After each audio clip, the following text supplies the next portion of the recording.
அன்று முதல் இந்த அருளமுதத்திலே ஸ்ரீரங்க மாத்தியம் என்ன சொல்றது?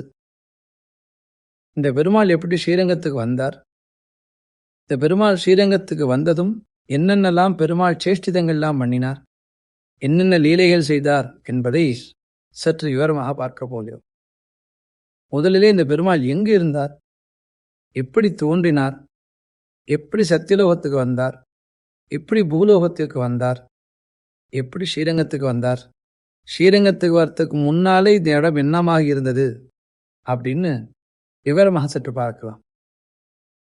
இங்கே பிரம்மா முதலானோர் தன்னுடைய இடத்திலே ஒரு சம்பாஷணை நடத்தி கொண்டிருக்கிறார்கள்.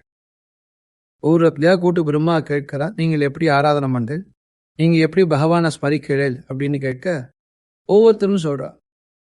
அப்பொழுது ரிஷிகள்லாம் சொல்கிறா, ரிஷிகளை கேட்குற நீங்கள் எப்படி பெருமாளை ஆராதிக்கிறேன்னு கேட்குறச்சே அவா சொல்கிறா, தேவைசலா சவித்ரமண்டல மத்தியவர்த்தி நாராயண சலசிஜாசன சன்னிவிஷ்டா கேயூரவான் மகரகுண்டலவான் கிரீட்டக ஹாரி வப்புகுன்னு சூரியமண்டல மத்தியவர்த்தியாக நான் இருக்கிறேன், அப்படி பகவானை தியானம் பண்ணுறோம் அப்படின்னு சொல்கிறார்.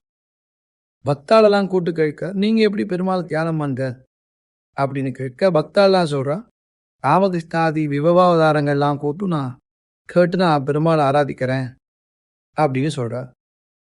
அப்போ பிரம்மா யோசிக்கிறார், அப்போ பரமபாஷண்டிகளும் பாபிகளும் திக்கதியில் இருக்கிறாரு, இப்படி எல்லாருக்கும் அனுகிரகம் செய்ய வேண்டும், எந்த தோஷத்தையும் பார்க்காமல் ஒரு ரூபம் எடுக்க வேண்டும் அப்படின்னா என்ன செய்யறது? ஏன் அப்படின்னா கொஞ்சம் தோஷத்தை பார்த்தாலும் பகவான் ஒரு சம்ஹாரம் பண்றார் இல்லையா, மூல பலத்தை நிர்மூலமாக்கினார் இல்லையா இவரிடத்துல, ராவணன் இடத்துல. அவ காக்காசன வதம் பண்ண போக தாயர்லாம் காப்பாத்துறா. சிசுபாலன், தந்தவத்ரன், இரண்யகசிபு, ராவண, பொம்பகண்ணன்னா பெருமாளுக்கு சற்று கோபம் வந்தா கூட அவெல்லாம் வதமாறா. அப்போ அனுகிரசைனேவ தாம், அது அனுகிரசம் மாத்திரம் பண்ணணும். நீ பாவம் பண்ணா அதை பொறுத்துண்டு உன்னை தீராத வினை தீர்த்து திருத்தி உமை பணிகொள்ளணும் அப்படின்னு ஒரு முயற்சி பெருமாள் எடுக்கணும்னு சொன்னா அதுக்கு தகுந்தாறு போல பெருமாள் அவதாரம் பண்ணணுமே. அப்போ என்ன அவதாரம் பெருமாள் பண்ணலாம் அப்படின்னா அச்சை. இந்த அச்சாமூர்த்தி தான் எல்லா விதமான பாபங்களையும் சகித்து கொண்டு அவனை திருத்தி பணிகொள்வது என்பது அச்சாமூர்த்தி தான். அப்போ அந்த அச்சாமூர்த்தினா என்ன அப்படின்னா பர விபவ யூக அந்தர்யாமி அச்சயித்வா அப்படின்பா. பெருமாள் வைகுண்டத்தில் இருக்கார், ஷீராப்தியில் இருக்கார், ஷீராப்தியிலிருந்தும் இந்த தேவை சதா சமுதிரமண்டல மத்தியவர்த்தி அந்தர்யாமித்துவா பெருமாள் இருக்கார். அடுத்தது ராமகிருஷ்ணாதி அவதாரங்களா விபவமூர்த்தியா இருக்கார். அடுத்து அச்சாமூர்த்தியா பெருமாள் இருக்கார். இப்படி 5 நிலைகளில் பெருமாள் இருக்கார்.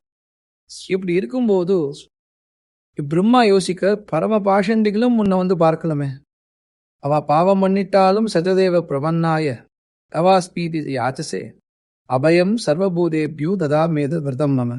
இப்படி நீர் விரதம் அனுஷ்டிச்சுட்டு இருக்கிறச்சே, அனுகிரகம் மாத்திரம்தான் விரதம்னு இருக்கிறச்சே, அப்பேற்பட்ட அவதாரம் நீ எடுக்க வேண்டாமோ அப்படின்னு பெருமாள் பிரம்மா பிரார்த்திக்க, திருப்பார் எல்லா கிண்ண கந்தர்வர்கள் கருடல் எல்லாரும் திருப்பரக்கில் நிற்கிறார்கள். அவ பெருமாளை பிரார்த்திக்கிறது, இப்பேற்பட்ட அவதாரம் நீர் எடுக்க வேண்டாமா அப்படின்னு பிரார்த்தனை பண்ணாச்சே. திருப்பார் கடலிலே உற்பத்தி ஆறதாம் ஒரு குபுன்னு சத்தத்தோடு ஒரு நீர் குமிழி போல ஒரு திருப்பார்கடல ஒரு சுரூபம் வருது. அதை பார்த்தா முதல்ல 4 வேதத்தோடைய விமானம் வருது. இந்த விமானத்தில் அத்தனை தேவதைகளும் சங்கநாதம் பத்மநாதம் எல்லாம் நாதத்தோடு நாரதர்கள் எல்லாம் பஜனை பண்றாரு. அப்படியே கொஞ்சம் விமானத்தோடு மேலே வந்தா விமானே வாசுதேவம் ச விமானாந்தத் கதம் ஹரிம் பரவாசுதேவரோடு விமானம் தெரியறது. அப்புறம் உள்ள போய் பார்த்தா விஸ்தீர்ண பால சம்ஸ்தோய திலகம் புடிலாலகம் மந்தஸ்பித முகாம்போஜம் மகராகார குண்டலம் ஸ்ரீவத்ச கௌஸ்துபதலம் வனமாலா விராஜிதம் யஜ்ஞோபவீதினம் சாந்தம் புராணம் புருஷோத்தமம்னு சொல்லக்கூடிய பெரிய பெருமாள் ஒரு திருக்கையிலே வைத்துக்கொண்டு இன்னொரு கையில உபதானமாக வைத்துக்கொண்டு நீண்ட கண்களோடு, நீண்டவ பெரியவாய் கண்கள் சொல்லக்கூடிய பெரிய கண்களோடு, பெரிய மார்போடும், அழகான இழுப்போடும், நல்ல ஆஜானுபாகம் அரவிந்த தலாயதாட்சம்னு சொல்லக்கூடிய பெரிய நீளமான திருவடிகளோடும் ஒரு சொருவம் தெரியறதா. கொஞ்சம் குனிஞ்சு பார்க்கிற உள்ள உற்சவர் ஸ்ரீதேவி பூமிதேவி நாச்சியாரோடு ஷட் பேர மூர்த்தியோடு ஆதாரம் ஆதிபூர்ணம் ஆதி வராகத்தோடு ஒரு விமானம் தோன்றி அதுல இருந்து ஒரு கோயில் எழும்புறது.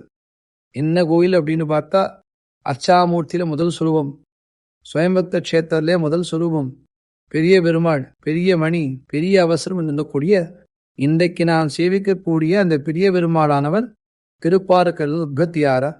அந்த பெருமாள் எல்லாரும் ஜெயகோஷம் பண்றா, தயா விஜி பவா தயா விஜி பவான் கோஷம் பண்ண ஐப்பசி மாசம் ரோஹிணி நட்சத்திரத்துல ரோஹிணி ஜென்மதாரகாய நமகான்னு பெருமாள் அக்கோத்திரம் உண்டு.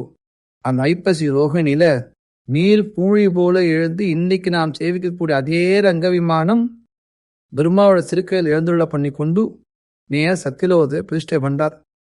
சத்தியலோகத்தை பிரதிஷ்டை செய்ததும் அன்றைக்கு பெருமாள் பிரம்மாவுக்கு என்ன கட்டளையிட்டார், தன் பூஜை முறைகள் என்ன, தான் எப்படி பூஜை செய்ய வேண்டும் என்பதை அடுத்த சரித்திரத்திலே பாசுவோம்.